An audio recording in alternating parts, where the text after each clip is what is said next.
오늘 아침 주 뉴스입니다. 기초단체장 4명을 뽑는 11.6 재보궐선거에서 국민의힘과 더불어민주당 후보가 각각 2명씩 당선됐습니다. 서울시 교육감 선거에선 진보진영 정근식 후보가 당선됐습니다. 트럼프 전 대통령이 연일 한국의 방위비 인상을 압박하고 있습니다. 이번에는 한국이 주한미군 주둔 비용을 내지 않는다고 주장했습니다.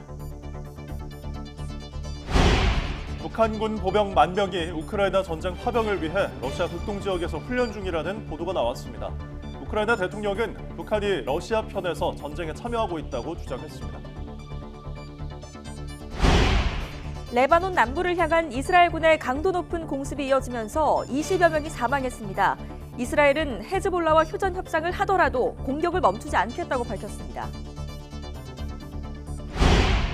가수 제시에게 사진 촬영을 요청했던 팬이 폭행을 당한 사건과 관련해 당시 현장에 있던 제시가 경찰에 출석했습니다. 제시는 폭행 가해자와 모르는 사이라며 경찰이 가해자를 빨리 찾길 바란다고 말했습니다. 서울 개인택시조합은 5만 명에 달하는 서울 지역 개인택시 기사 대부분이 소속된 직능단체입니다. 올해 초 YTN은 이 조합의 이사장 등이 조합 내 자리를 대가로 돈을 주고받았다는 의혹을 보도했는데요. 경찰이 조합 본사 사무실 등을 압수수색하며 본격적인 수사에 착수했습니다. 시청자 여러분 안녕하십니까? 목요일 아침 뉴스타트 2부 시작합니다. 기초자치단체장 4명을 뽑는 11.6 재보궐선거 결과 부산 금정과 인천 강화에서는 국민의힘 후보가, 전남 영광, 곡성에서는 더불어민주당 후보가 각각 당선됐습니다. 보수 진영의 전통적 지지 기반이지만 야권 후보 단일화로 치열한 접전이 예상됐던 부산 금정구에서는 국민의힘 윤희련 후보가 민주당 후보보다 22%포인트 앞선 61.03%의 득표율로 당선됐습니다. 인천 강화 군수로는 50.97%로 과반을 득표한 국민의힘 박용철 후보가 뽑혔습니다. 민주당과 조국혁신당, 진보당이 치열한 3파전을 펼친 전남 영광 군수 재선거에서는 민주당 장세일 후보가 31,700여 표 가운데 12,900여 표, 41.09%를 얻어 1위에 올랐습니다. 전남 곡성 군수로는 민주당 조상래 후보가 조국혁신당 박웅두 후보를 누르고 당선증을 확보했습니다. 정당과 무관하게 치러진 서울시 교육감 선거에서는 진보진영 정근식 후보가 당선인으로 이름을 올렸습니다. 북한군 보병 10,000명이 우크라이나 전쟁 파병을 위해 러시아 극동 지역에서 훈련 중이라고 현지 시간 16일 우크라이나 매체 키이우포스트가 보도했습니다. 이 매체는 우크라이나 국방부 정보총국 소식통을 인용해 북한군을 우크라이나와 러시아 국경 근처에 배치해서 병력 순환을 원활하게 하는 게 러시아의 목적이라며 이같이 전했습니다. 도널드 트럼프 전 대통령이 대선에서 승리할 경우 한미 간 주한미군 주둔 비용 재협상을 시사하는 발언을 또 내놨습니다. 트럼프 전 대통령은 폭스뉴스의 타운홀 미팅에서 자신은 한국에 주둔한 42,000명 미군에 대해 돈을 내게 했는데 바이든이 협상을 해서 더 이상 돈을 내지 않는다고 말했습니다. 그러면서 한국은 부유한 나라인 만큼 우리는 시작해야 한다고 언급해 재협상을 시사했습니다. 현지 시간 16일 새벽 이스라엘군의 공습으로 레바논 남부 도시 카나에서 최소 15명이 사망했습니다. 레바논 민방위대는 폭격당한 건물 잔해에서 시신 15구를 수습했고 구조 작업이 여전히 진행 중이라고 밝혔습니다. 또 헤즈볼라가 통제하는 레바논 남부 나바티에 일대에도 11차례의 폭격이 이뤄졌다고 AFP가 현지 당국을 인용해 전했습니다. 레바논 보건부는 나바티의 시청 건물이 공습 피해를 입어 아마드 카일 시장 등 최소 6명이 사망했다고 밝혔습니다.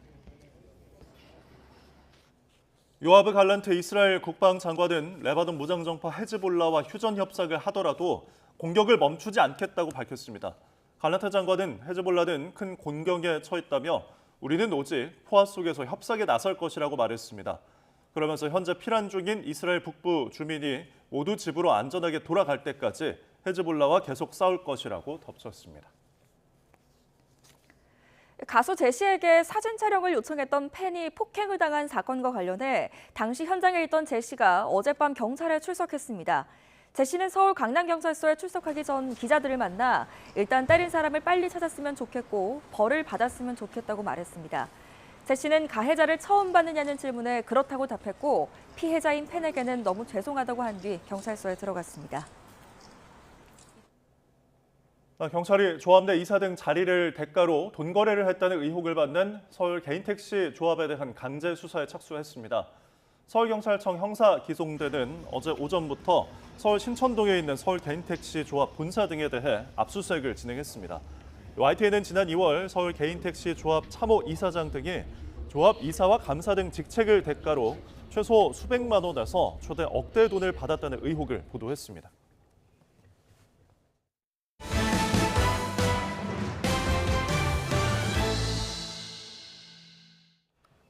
기초자치단체장 4명을 뽑는 11.6 재보궐선거에서 국민의힘과 더불어민주당 후보가 각각 2명씩 당선됐습니다. 국민의힘은 격전지로 떠올랐던 부산 금정을 지켜냈고 민주당은 전남 영광에서 야권 경쟁자들을 따돌렸습니다. 나혜인 기자입니다.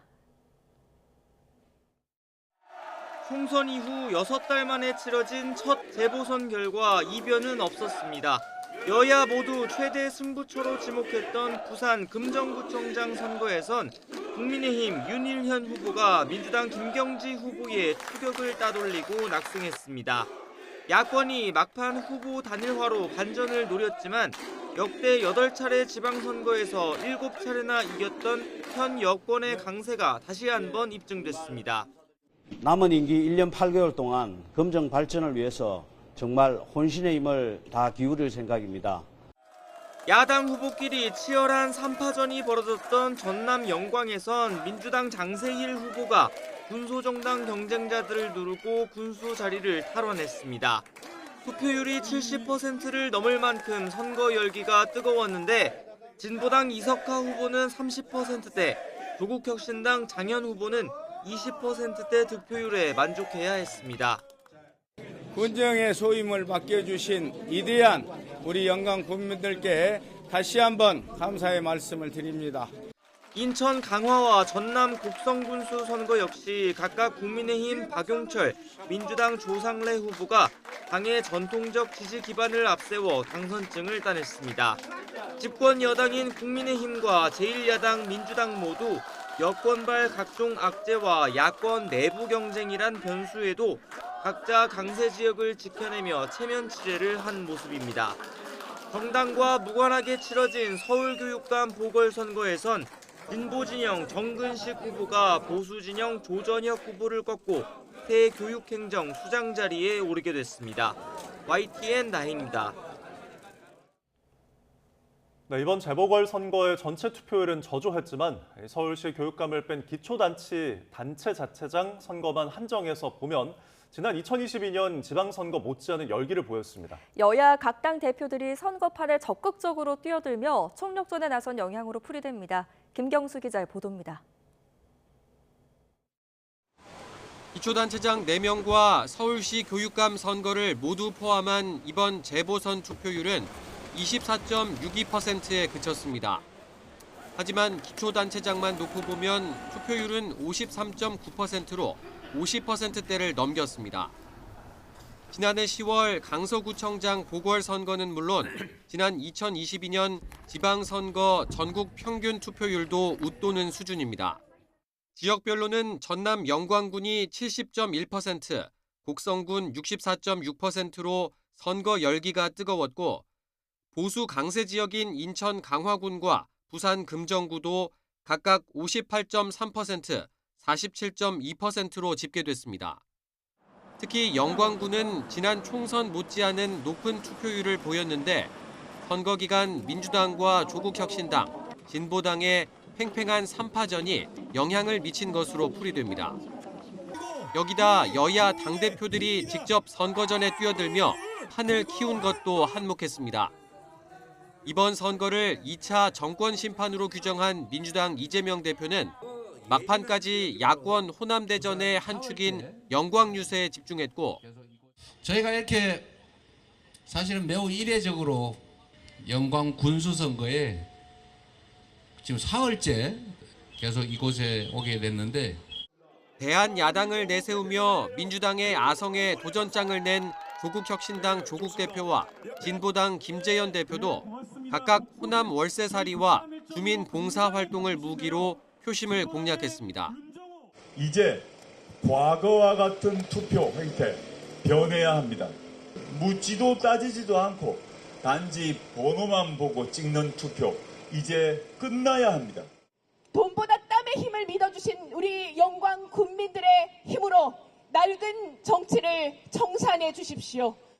특히 국민의힘 한동훈 대표는 이번 재보선 최대 승부처로 꼽힌 부산 금정구만 6차례 방문하면서 당세 지역 수성에 각별히 공을 들였습니다. 제가 6번째 왔나요? 제가 한 3번 이후부터는 세는 걸 포기했습니다. 저의 금정에 대한 마음은 셀 수 없기 때문입니다.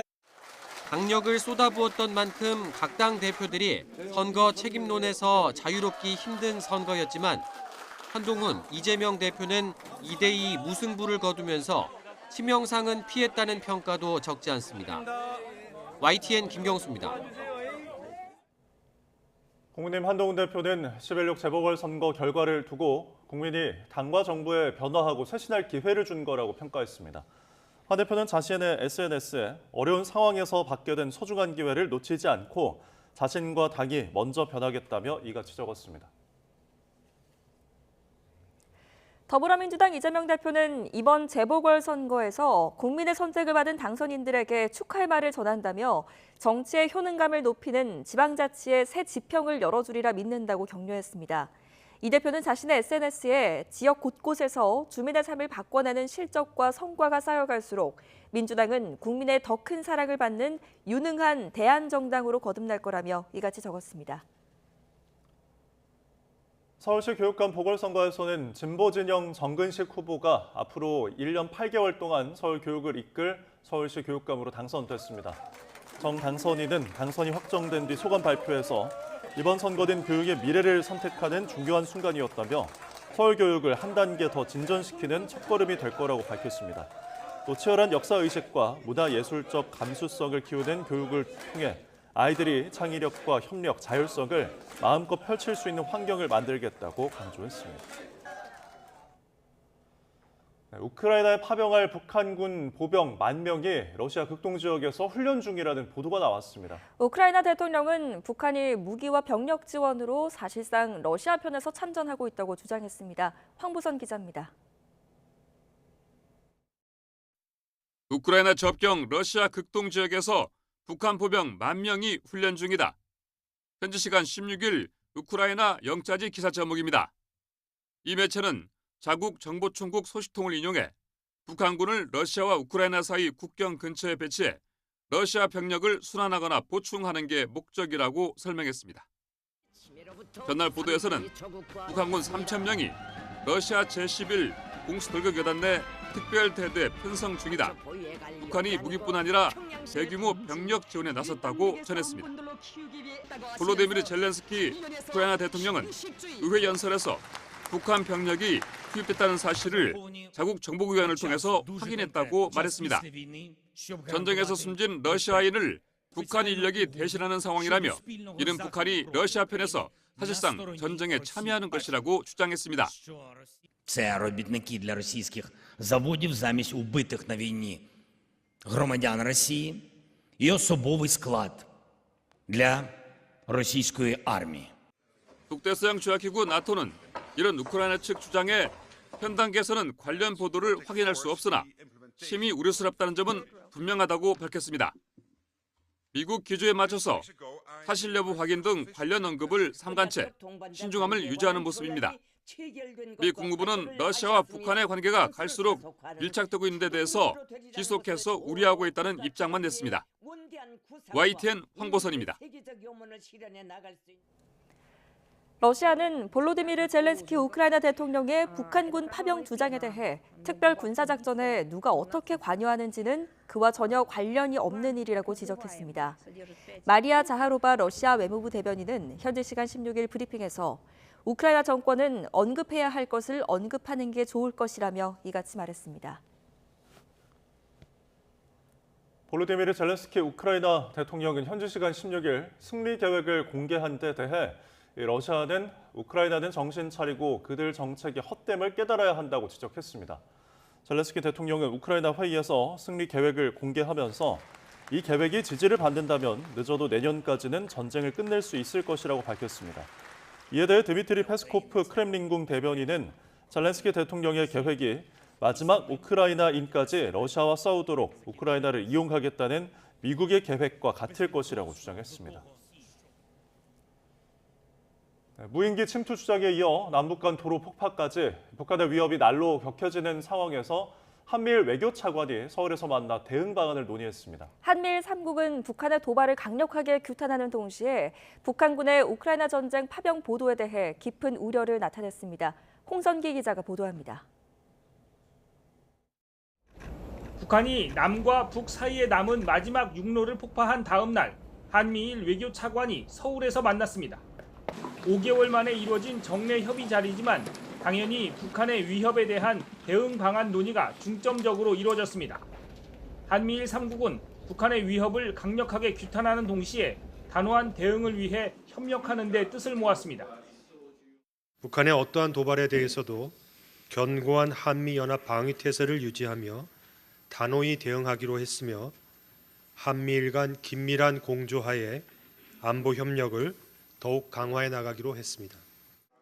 갈수록 긴밀해지는 북한과 러시아의 불법적인 군사 협력에 대한 우려도 강조됐습니다. 특히 이미 북한의 물질적인 지원이 전장에 실질적인 영향을 미치고 있다며 즉각적인 중단을 촉구했습니다. 그러나 북한이 러시아를 돕기 위해 우크라이나 전쟁에 파병했다는 보도에 대해서는 아직 단정하기 이르다면서도 깊은 우려를 나타냈습니다. There are reports of further activities, including personnel. I think we are still evaluating those reports. We are concerned by them. 이번 협의에서는 올해 안에 한미일 정상회담을 개최하는 데도 뜻을 모으고 구체적인 일정 등에 대한 협의에 들어가기로 했습니다. 이런 가운데 유엔 안보리의 대북 제재 위반 사항을 감시하기 위한 새로운 국제 협의체인 다국적 체제 모니터링 팀도 결성됐습니다. 이 기구에는 한미일 3국을 비롯해 영국과 프랑스, 호주 등 모두 11개 나라가 참여했습니다. 그러나 유엔이라는 공신력이 사라진 데다 중국과 러시아가 빠지면서 영향력에는 한계가 있다는 우려가 나오고 있습니다. YTN 홍선기입니다.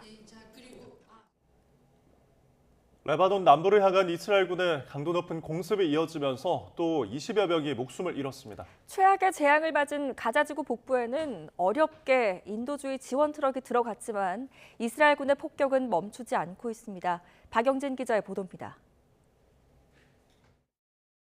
10여 차례의 공습이 이어진 레바논 남부 나바티에 시청사가 폭격을 당하면서 시장 등 6명이 목숨을 잃었습니다. 또 다른 도시 카나에서도 이스라엘군의 공습으로 15명이 사망했습니다.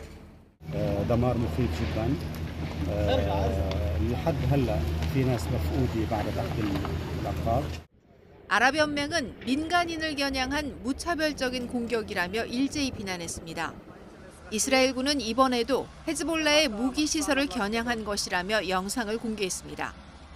잠시 멈췄던 베이루트를 향한 공습도 재개된 가운데 이스라엘 국방장관은 휴전 협상을 하더라도 공격을 멈추지는 않겠다고 밝혔습니다. חזרת התושבים בתנאים מסוימים, משא ומתן אנחנו ננהל תחת אש. זה אמרתי ביום הראשון, אמרתי את זה בעזה, אמרתי כאן, זה הכלי שלנו. 미국이 이스라엘의 무기 지원 중단이라는 카드까지 꺼내 압박하고 나선 가운데 가자지구엔 오랜만에 지원품을 실은 트럭이 이스라엘의 검문을 통과해 들어갔습니다. The problem is with the logistics to make sure it goes to the people who need it and not to the hands of the Hamas. 가자지구의 인도주의적 재앙은 자신들이 아닌 무장 세력 하마스의 탓이라는 이스라엘.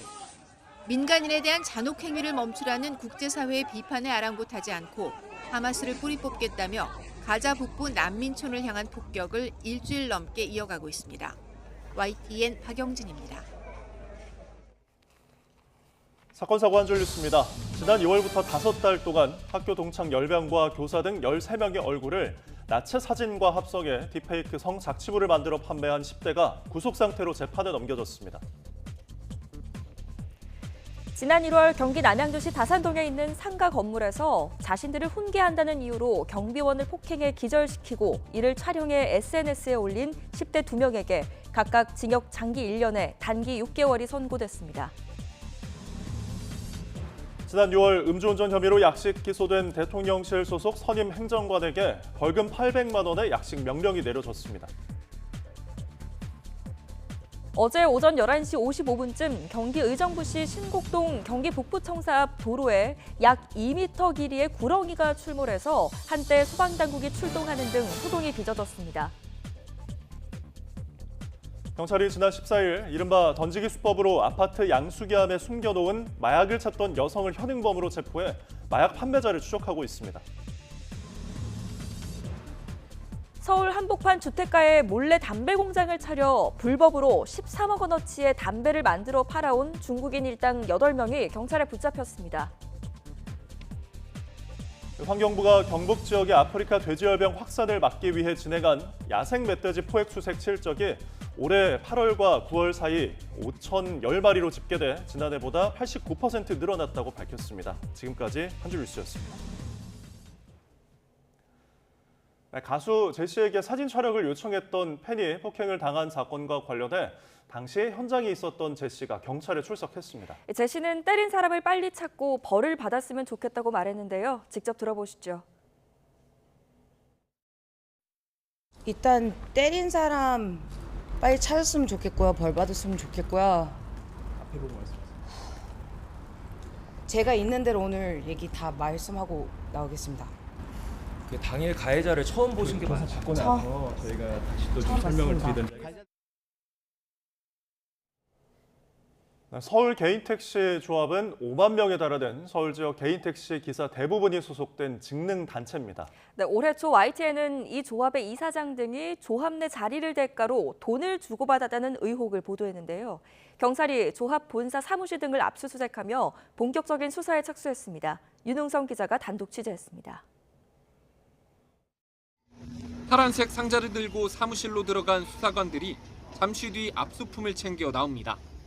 경찰이 조합 내 자리를 대가로 금품을 받은 혐의로 서울 개인택시조합 차모 이사장 등에 대한 강제 수사에 나섰습니다. 서울 개인택시조합은 5만 명에 달하는 서울 개인택시 기사들 대부분이 소속된 직능단체입니다. 한 달에 1인당 2만 원인 조합비만 따져도 1년에 100억 원에 달하는 대규모 조직입니다. 앞서 YTN은 연임에 성공한 차 이사장 등이 조합 내 이사와 감사 등 자리를 대가로 적게는 수백만 원에서 많게는 억대의 돈을 받았다는 의혹을 보도했습니다. 당시 조합에 속한 기사들은 좋은 자리를 준다는 차 이사장 측근의 꼬드김에 넘어가 금품을 건넸다 돌려받거나 돈만 뜯기고 약속한 자리도 받지 못했다며 대화 내용을 공개했습니다. 1,000만 원에 감사를 가라고 얘기 듣고 지금 자리 못 받아 난리들이야. 부대표는 다 억대짜리. 나도 못 가. 돌려주세요. 그냥 마음 비우겠어요. 그래, 알았어. 돌려주세요. 통장으로 연락이 됩니다. 주기도 그러니까 내일 토요일에도 시간 내서 한번 와 만나서 붙이고 가지고 가. 그냥 붙여주세요. 아이고 그런 거 아니라니까. 이 같은 비리 의혹에 대해 내사를 벌여온 경찰은 보도 8개월 만에 조합 본사 사무실 등을 압수수색하며 수사를 본격화했습니다. 경찰은 자리를 대가로 돈을 주고받았는지 파악하기 위해 조합의 인사 관련 자료 등을 확보한 것으로 파악됐습니다. 경찰은 압수물 분석을 마치는 대로 차 이사장 등에 대한 소환 조사를 검토할 계획입니다. YTN 윤웅성입니다. 일교차 큰 가을 날씨가 이어지면서 아침마다 안개가 자욱하게 끼고 있습니다. 현재 내륙을 중심으로 가시거리가 200m 안팎까지 떨어져 있고요. 청주와 광주공항에는 저시정 경보도 발효 중입니다. 항공기 이용하시는 분들은 운항 정보를 잘 확인해 주시고요. 출근길 교통안전에 각별히 유의하시기 바랍니다. 심한 기온 변화에도 대비하셔야겠습니다. 현재 13.9도를 보이고 있는 서울 기온, 한낮에는 26도까지 올라 일교차가 크게 벌어지겠고요. 내일과 모레는 전국에 비가 내리며 날씨가 급격히 쌀쌀해질 전망입니다. 오늘 중부지방은 맑고 남부지방은 구름이 많이 끼겠습니다. 제주도는 흐린 가운데 밤부터 비가 내리겠습니다. 오늘 아침은 어제보다 조금 낮은 기온으로 출발합니다. 현재 서울 기온은 13.9도, 대전 15.5도를 보이고 있습니다. 한낮에는 서쪽 지방을 중심으로 25도 이상 크게 오르겠습니다. 오늘 낮 기온은 서울 26도, 광주 25도, 대구 24도까지 올라 예년 기온을 2에서 6도가량 크게 웃돌겠습니다. 날씨였습니다.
트럼프 전 대통령이 연일 한국의 방위비 인상을 압박하고 있습니다. 이번엔 한국이 바이든 행정부와 협상으로 주한미군 주둔 비용을 내지 않고 있다며 방위비 재협상을 시사했습니다. 워싱턴에서 권준기 특파원입니다. 트럼프 전 대통령은 폭스뉴스 타운홀 미팅에서 한국이 주한미군 주둔 비용을 내지 않는다고 주장했습니다.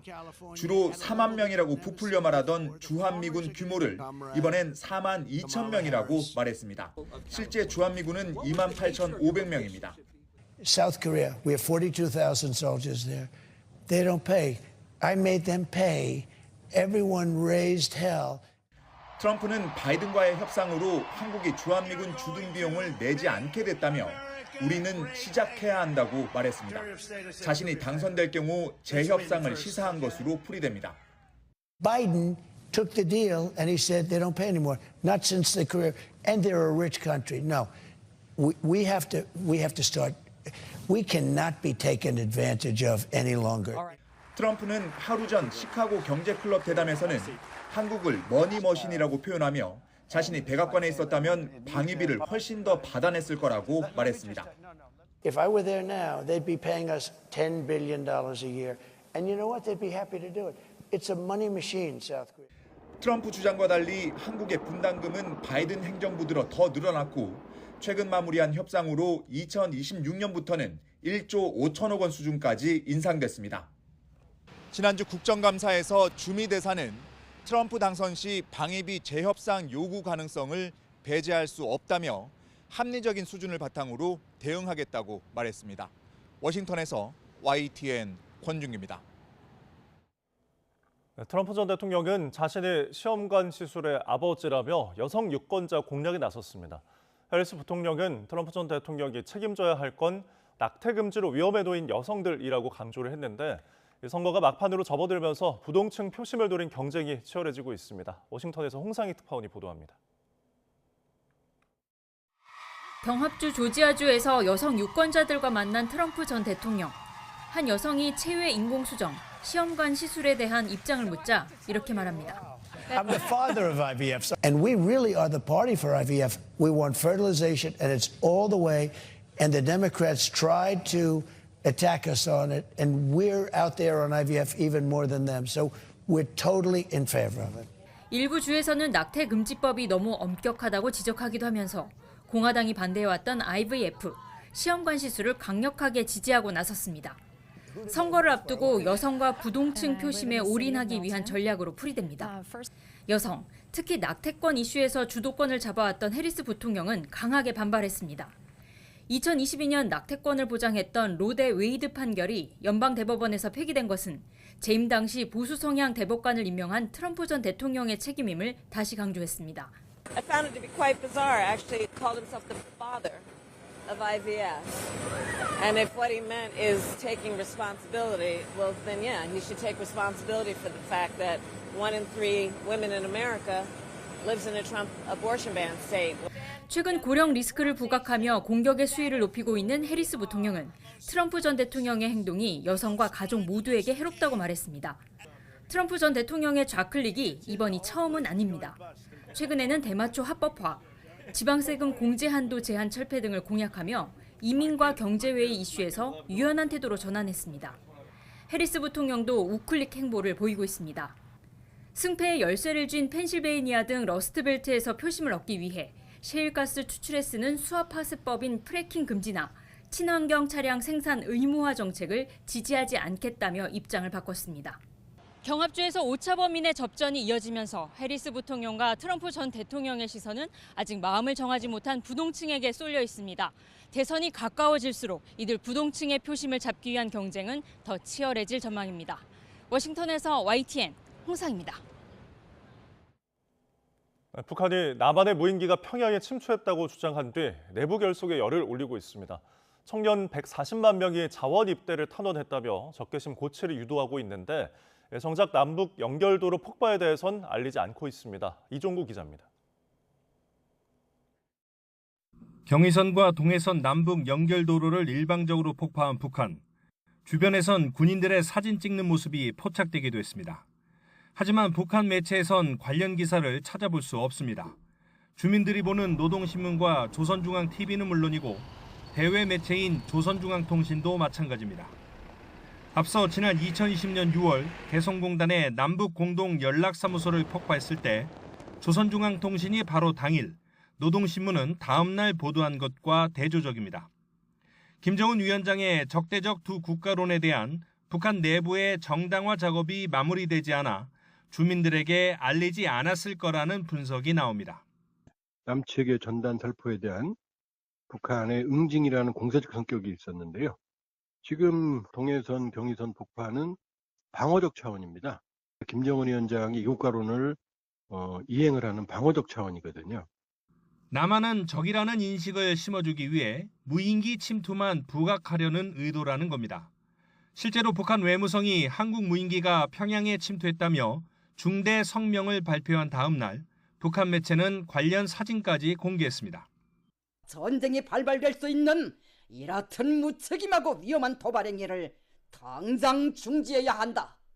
노동신문이 특히 남한 성토에 앞장서고 있는데 이번엔 한국에 복수하겠다며 자원 입대하겠다는 청년이 쏟아지고 있다는 기사를 일면에 실었습니다. 무인기 침투 이후 140만 명이 입대나 복대 탄원서에 서명했다는 내용입니다. 외부 위협을 내세운 뒤 입대 탄원 소식을 전해 체제 결속을 도모하려는 선동 전략을 다시 한번 택한 것으로 보입니다. YTN 이종우입니다. 문재인 정부 당시 정부 출연 연구기관이 작성한 보고서에 대북 제재 우회 방법을 모색해야 한다는 표현이 적시된 것으로 확인됐습니다. 남북관계가 순풍을 타고 있던 시기에 과학기술 교류 협력을 위한 방안이라지만 기존 국제사회 규약을 사실상 무력화시킬 수 있어서 정부 산하 기관의 표현으로는 부적절하다는 지적이 나옵니다. 임성재 기자입니다. 문재인 정부 시기인 지난 2019년 말 한국과학기술정보연구원이 정부에 제출한 56쪽짜리 보고서입니다. 연구 세부 과제명은 한민족 과학기술정보통신 학술대회 개최 기반 구축으로 1년 동안 정부 돈 3천만 원이 투입됐습니다. 그런데 이 보고서에 대북 제재 우회 방법을 모색해야 한다는 표현이 여러 차례 적시된 거로 확인됐습니다. 표현이 처음 서술된 건 교류협력 과제의 선정을 설명하는 단계였습니다. 지적재산권과 보건의료 등 대북 제재 면제 대상과 제재 우회 방법 등에 대한 모색도 필요하다고 적은 겁니다. 바로 윗단락엔 2016년 1월 북한의 4차 핵실험 뒤 유엔과 미국의 대북 제재 강화로 과학기술 교류 협력을 명시적으로 금지했다는 내용이 담겼습니다. 남북 과학기술 지식교류 사업의 필요성을 언급하는 과정에서도 대북 제재를 우회하거나 면제를 받을 수 있는 분야, 주제, 사업 방식을 지속 고민해야 한다고 썼습니다. 이렇게 되면 대북 제재의 실효성을 낮출 수 있어 국제사회 신뢰 문제로 번질 수 있다는 우려도 나옵니다.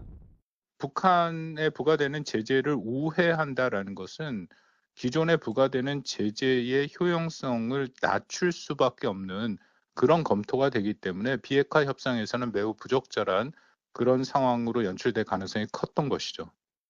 과기부 측은 해당 보고서와 관련해 진행된 후속 사업은 없다고 밝혔습니다. 남북 교류 협력 시기에도 연구상 표현과 교류 범위 등이 북한 비핵화란 원칙에 오해를 불러일으켜선 안 된다는 게 전문가들의 지적입니다. YTN 임성재입니다. 오늘의 경제 일정입니다. 한국부동산원이 이번 주 주택가격 동향을 오늘 발표합니다. 서울의 아파트값 상승률이 최근 계속 하락하다 직전 두 주는 0.1%에서 멈췄는데 오늘 발표에서는 어떤 변화를 보일지 관심이 쏠리고 있습니다. 동해 심해가스전 이른바 대왕고래 사업을 주도하는 한국석유공사가 오늘 국회 국정감사를 받습니다. 특히 석유 존재 여부와 시추 가능성 등 사업성을 놓고 여야 의원들의 질의가 집중될 것으로 보입니다. 오늘 금융감독원에 대한 국회 국정감사도 열립니다. 잇따른 금융사고와 가계부채 대응을 놓고 빚어진 이복현 원장의 월권 논란 등이 도마 위에 오를 걸로 보입니다.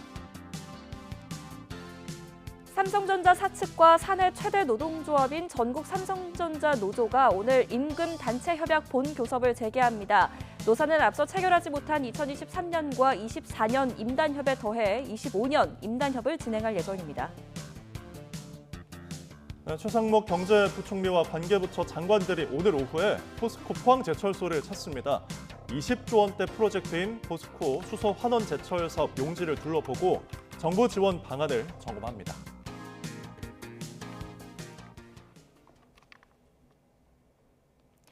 네, 방금 들어온 속보부터 전해드리겠습니다. 조금 전에 북한이 경의선과 동해서 남북 연결도로를 일방적으로 폭파를 한 데 대해서 북한 매체에서는 해당 사안에 대해 이러한 어떤 기사나 이런 것들이 나오지 않고 침묵하고 있다는 소식을 조금 전에 전해드렸는데 북한이 헌법에 대한민국을 철저한 적대 국가로 규제하면서 도로 폭파에 대한 보도를 했다는 소식이 들어왔습니다. 다시 한번 전해드리겠습니다. 조금 전에 북한이 어떤 도로 폭파에 대한 보도를 전하지 않았다는 소식을 전해드렸는데 조금 전에 속보로 북한이 헌법에 대한민국을 철저한 적대 국가로 규제하면서 도로 폭파에 대한 보도를 했다는 소식이 들어왔습니다. 조금 더 자세한 소식이 들어오면 취재가 되는 대로 다시 한번 전해드리겠습니다. 네, 다음 소식입니다. 국회 운영위원회가 야당 단독으로 김건희 여사 공천 개입 의혹의 핵심 인물인 명태균 씨 등을 국정감사 증인으로 채택했습니다. 야당은 상설특검에서 여당 추천권을 배제하는 규칙 개정도 본격 절차에 착수했는데 여당에선 야당이 다수당이 되자 말을 바꿨다며 반발했습니다. 이준엽 기자입니다. 다음 달 대통령실 국정감사 증인 참고인으로 채택된 건 김건희 여사와 김 여사의 친오빠 명태균 씨와 김영선 전 의원 등 모두 33명입니다.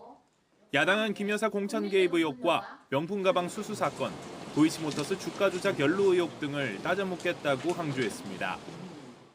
야당이 당연히 그러면 증인 채택을 해서 이 문제에 대해서 밝히는 것이 야당의 본연의 기능이고 더 나아가서 입법부의 본연의 기능이죠. 여당이 일방적인 의사 진행에 거세게 반발하면서 고성과 설전이 오갔고 여당 의원들은 끝내 회의장을 나가 표결에 불참했습니다. 민주당 이재명 대표와 문재인 전 대통령, 딸 다혜 씨 등 여당이 요구한 증인 참고인은 명단에서 빠졌기 때문입니다. 정말 한숨밖에 안 나오는 명단이고요. 국민의힘에서 요청한 증인 명단은 단 한 명도 없어요. 그리고 우리 민주당에서 요청한 명단만 다 있고요. 야당은 또 대통령이나 친인척이 수사 대상이 되는 사건에는 상설특검 후보 추천위원회를 구성할 때 여당 추천권을 배제하는 국회 규칙 개정안도 상정의 소위로 넘겼습니다. 삼부토건 주가 조작 의혹 등 김 여사 관련 3가지 의혹을 규명하기 위한 상설특검으로 야당이 원하는 인사를 세우기 위해 본격 절차에 착수한 겁니다. 앞으로 잘하겠다. 지금부터는 김건희 여사 더 이상 사고치지 못하게 어떻게든 막겠다. 이렇게 하시는 게 현명한 판단이고 국민에 대한 예의 아닙니까? 하지만 국민의힘은 민주당이 과거 상설특검법과 관련 규칙을 만들 당시와는 말이 달라졌다고 꼬집었습니다. 민주당이 소수였을 때는 합의 추천의 중요성을 강조했는데 여당이 어느 정도 수긍을 한다고 하면은 특별히 문제가 되지 않으면은 그대로 통과를 시키는 것이 점진적 개혁이다. 압도적 다수를 차지한 지금은 다수결이 불가피하다고 주장한다는 지적입니다. 지금 입장 바뀌었다고 갑자기 야당이 의혹제기하고 야당이 특검을 고르겠다? 이런 상설특검은 기본적으로 위헌적인 규정이고요. 10년 전 상설특검법 제정 이래 실제 가동이 된 유일한 사례는 2020년 세월호 참사 진상규명특검입니다. 당시는 여야 합의로 추천이 이루어졌지만 여당인 국민의힘이 4개월 동안 추천을 미루며 진통을 겪기도 했습니다. YTN 이준엽입니다. 김건희 여사 공천 개입 의혹의 핵심 인물로 꼽히는 명태균 씨가 김 여사와의 카카오톡 대화 갈무리가 2,000장 넘게 있다고 주장하며 추가 공개를 예고했습니다. CBS 라디오 김현정의 뉴스쇼를 통해 공개된 명 씨와의 인터뷰 녹취록을 보면 명 씨는 진짜 중요한 것만 200장이 넘을 것이고 그 사회적 파장이 공개된 메시지의 10배, 100배도 넘을 거라며 이같이 말했습니다.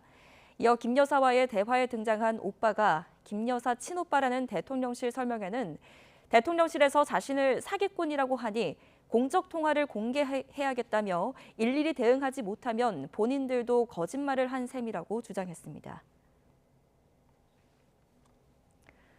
윤석열 대통령 부인 김건희 여사의 도이치모터스 주가 조작 의혹을 수사하는 검찰이 어제 내부 회의를 열고 김 여사 처분 방향을 논의했습니다. 회의에는 수사팀뿐 아니라 중앙지검 소속 차장검사들과 산하 부장검사 등 15명이 참여한 것으로 전해졌습니다. 검찰은 이르면 오늘 최종 처분을 내릴 전망인 가운데 김 여사를 불기소하는 데 무게를 두고 있는 것으로 알려졌습니다. 문재인 전 대통령 옛 사위의 타이스 타제 특혜 채용 의혹을 수사 중인 검찰이 전 정부 통일부로 수사망을 확대하고 있습니다. 일각에서 별건 수사라는 지적이 나왔는데 검찰은 기존 수사와 전혀 별개 내용이 아니라는 입장입니다. 김민성 기자입니다. 검찰은 지난 14일부터 사흘 동안 통일부와 남북관계관리단에 검사와 수사관을 보내 증거물을 확보했습니다. 이에 앞서 문재인 정부 초대 통일부 장관인 조명균 전 장관의 집도 압수수색했습니다. 검찰이 새롭게 문제 삼은 건 2018년 3, 4월 평양에 우리 측 공연단을 싣고 간 전세기 선정 과정입니다. 당시 통일부가 방북 경험과 가격 경쟁력을 높이사 이스탄공을 택한 것으로 알려졌는데 이후 다른 내막이 있는 게 아니냐는 의혹이 제기됐습니다. 결국 그 남북협력기금에서 보증을 해가지고 갔는데 과연 이게 보험을 제대로 들고 간 거냐 안 들고 간 거냐에 대해서 수많은 지적이 많습니다. 이런 것도 운항 비리라고 봐야 될 것이고.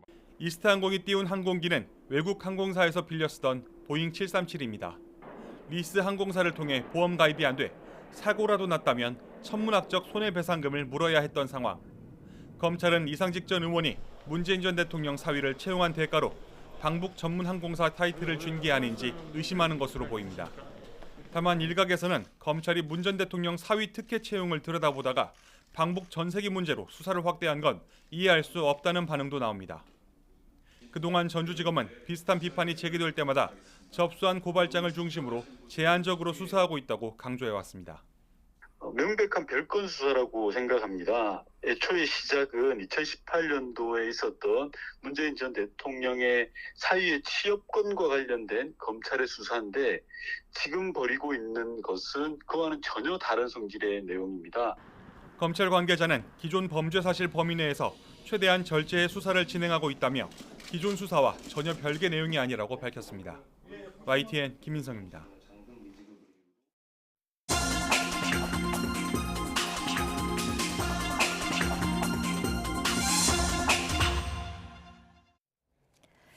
오늘의 글로벌 픽입니다.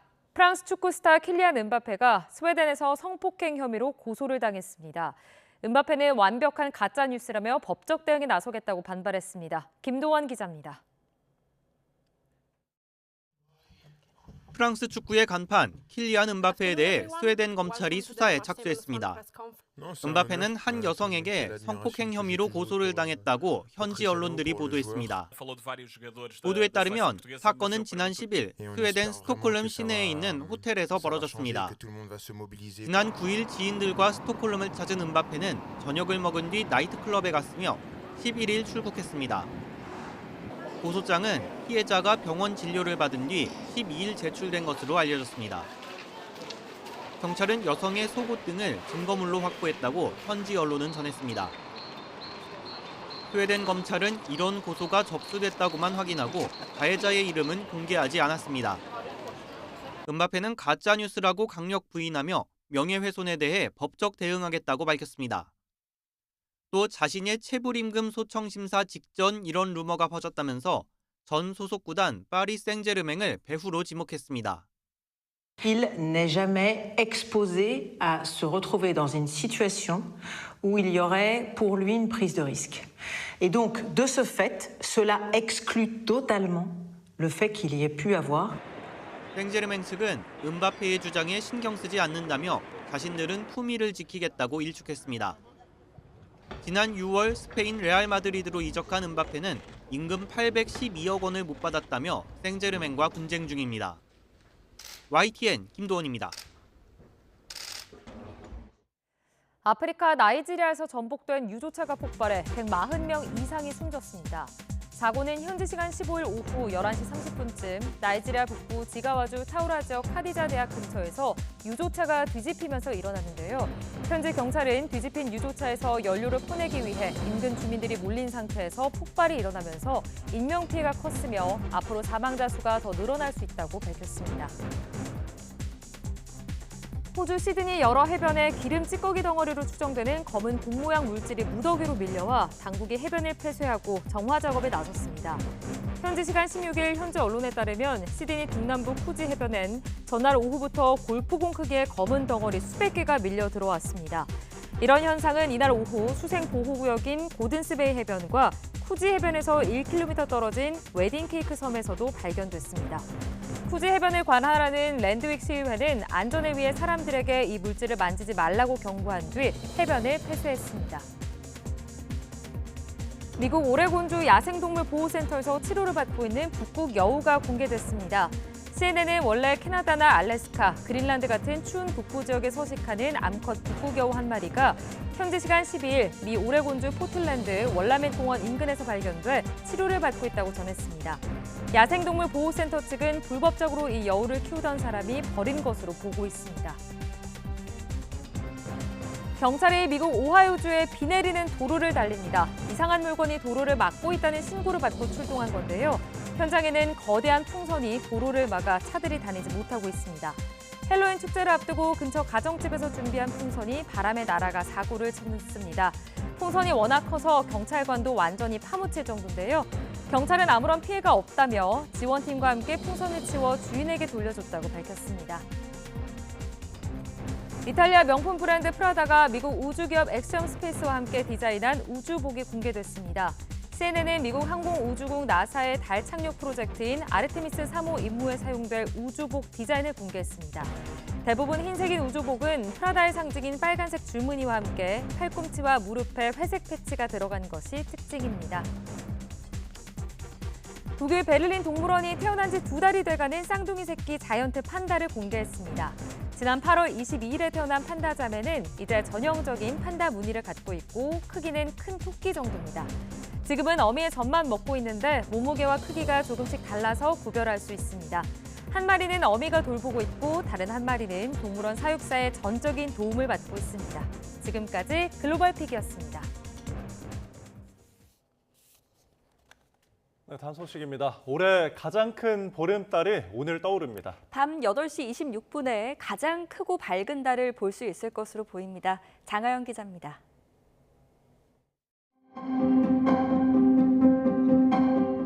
오늘 밤 올해 가장 크고 밝은 보름달이 뜹니다.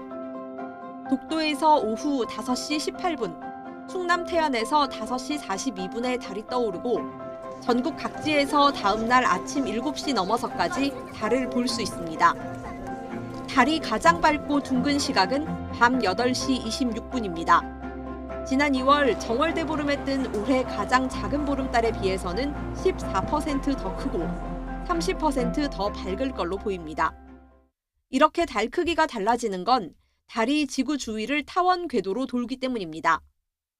가장 작은 보름달이 떴던 정월대보름에는 지구와 달 사이의 거리가 40만 5,900km 정도였지만 오늘은 5만 km 가까이 줄어든 35만 7,400km로 좁혀집니다. 슈퍼문은 육안으로는 큰 차이를 느끼기 힘들어 망원경을 이용하는 게 좋은데 국립과천과학관 등 다양한 곳에서 보름달 특별 관측회가 열립니다. 저녁에 행사가 진행되는 거기 때문에 지금 10월이고 해서 좀 쌀쌀할 수도 있고요.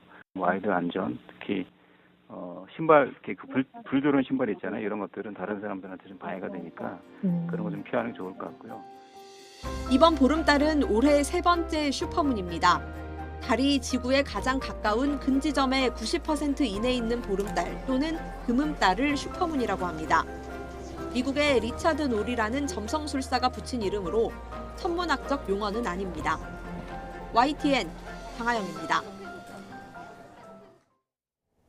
공룡 발자국과 삼엽충 등 화석 2만여 점을 갖춘 전국 최초의 국립화석박물관이 대구 달성에 문을 열었습니다. 주로 외국 화석을 전시하는 사립박물관과 달리 국내 화석과 발굴의 역사, 교육에 집중했습니다. 김근우 기자의 보도입니다. 고대의 신비로움을 품은 화석 수백 점이 전시관을 가득 채웠습니다. 단단한 조직이 없어 세계적으로도 희귀한 거미 화석은 단번에 눈길을 사로잡습니다. 공룡과 거북이 알까지 표면 질감이 생생히 남은 화석을 직접 보며 고생물학자의 꿈을 키워봅니다. 아이가 와서 이렇게 직접 화석도 보고 뚝뚝 끊기는 지식들이 이제 이어져가지고 영상으로 습득할 수 있다는 점이 너무 좋았던 것 같아서 저도 같이 공부하고 가는 계기가 되는 것 같아요. 대구 달성군이 전국 최초로 공립화석박물관을 개관했습니다. 공룡 발자국부터 삼엽충, 암모나이트 등 각종 화석과 암석 2만여 점이 전시됐습니다. 주로 해외 화석을 전시하는 사립박물관과 달리 공립의 취지를 살려 국내 화석 비중을 90%까지 늘렸습니다.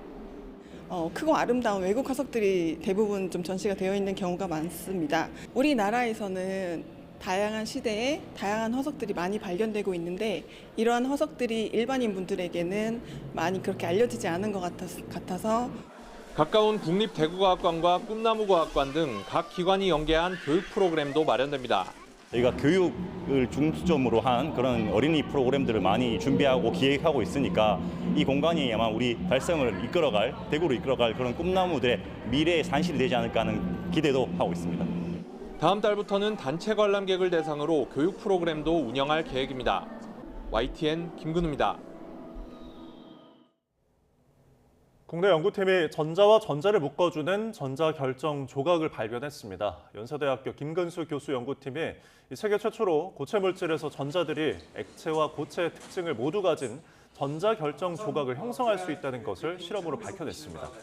전자는 원자와 달리 규칙적 배열을 이루지 않지만 1963년 노벨 물리학상 수상자인 유진 위그너는 고체 물질의 밀도가 낮아지면 전자들이 서로 밀어내며 규칙적으로 발열되는 전자결정을 형성할 거라는 이론을 제안했습니다.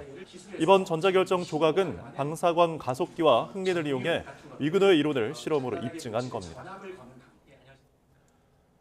소설가 한강이 노벨 문학상 수상 이후 처음으로 스웨덴 언론과 인터뷰를 했습니다. 작가는 주목받기보다는 조용하게 글을 쓰면서 수상의 의미를 생각할 시간이 필요하다고 말했습니다. 박순표 기자입니다. 한강 작가는 노벨상 발표 직후 한국을 찾은 스웨덴 공영방송 SVT 카메라 앞에 앉았습니다. 노벨상 수상자들이 스웨덴의 공영 언론과 공식 인터뷰를 하는 관례에 따른 것입니다.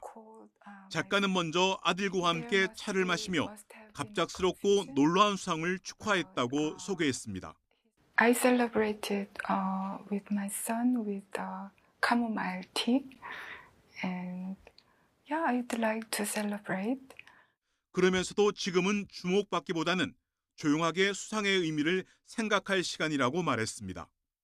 공식 회견을 하지 않은 것에 대해서는 약간의 오해가 있다며 세계에 고통받는 분들이 많은데 아버지께 말잔치를 열지는 말라고 한 것이라고 설명했습니다.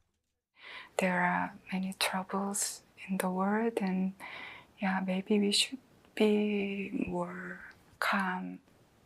And that was my thought, and I told him not to have a banquet. 이어 전쟁 등으로 인한 살인을 멈춰야 한다는 것이 인류가 오랜 배움을 통해 얻은 분명한 결론이라고 강조했습니다. 한강 작가는 온라인 무크지를 통해서도 노벨 문학상 수상 이후 처음으로 외할머니와의 추억을 담은 수필을 우리 독자들에게 공개하기도 했습니다. 한강 소설에 대한 관심도 계속되고 있습니다. 노벨문학상 수상 엿새 만에 종이책 기준으로 판매량 100만 부를 넘었고 전자책도 최소 7만 부 이상 팔렸습니다. 독자들이 가장 많이 찾은 소설은 소년이 온다였고 채식주의자, 작별하지 않는다가 뒤를 이었습니다. YTN 박순표입니다. 출근길 YTN 날씨입니다. 밤사이 기온이 떨어지면서 복사 안개가 만들어져 시야가 뿌였습니다. 현재 시각 6시 45분, 내륙을 중심으로는 가시거리 200m 미만의 짙은 안개가 끼어 있고요. 광주와 청주공항에는 저시정 경보도 발효 중입니다. 하늘길 이용하신 분들은 참고하시고요. 출근길 교통안전에 각별히 유의하시기 바랍니다. 오늘 낮 동안 중부지방은 맑고 남부지방은 구름이 많이 끼겠습니다. 제주도는 흐린 가운데 밤부터 비가 내리겠습니다. 자세한 지역별 기온을 살펴보겠습니다. 현재 서울 기온은 13.9도로, 대전은 15.5도로 어제보다 조금 낮게 출발하며 쌀쌀합니다. 하지만 한낮에는 서쪽 지방을 중심으로 25도 이상 오르겠고 그만큼 일교차도 크게 벌어지겠습니다. 오늘 낮 기온은 서울과 전주 26도, 광주 25도로 10월 중순답지 않게 다소 덥겠습니다. 내일과 모레는 전국에 비가 내리겠고 내일 낮부터는 찬바람이 강해지며 날씨가 급격히 쌀쌀해지겠습니다. 특히 휴일에는 서울 아침 기온이 한 자릿수까지 떨어지며 올가을 가장 추운 날씨가 찾아올 전망입니다. 내일 오후부터 밤사이 중부지방과 남해안을 중심으로는 벼락과 돌풍을 동반한 시간당 30mm 안팎의 강한 비가 예상됩니다. 시설물 피해와 안전사고가 발생하지 않도록 미리 대비해 주시기 바랍니다. 지금까지 YTN 원희다입니다. 네, 뉴스타트 3부 잠시 후에 이어집니다.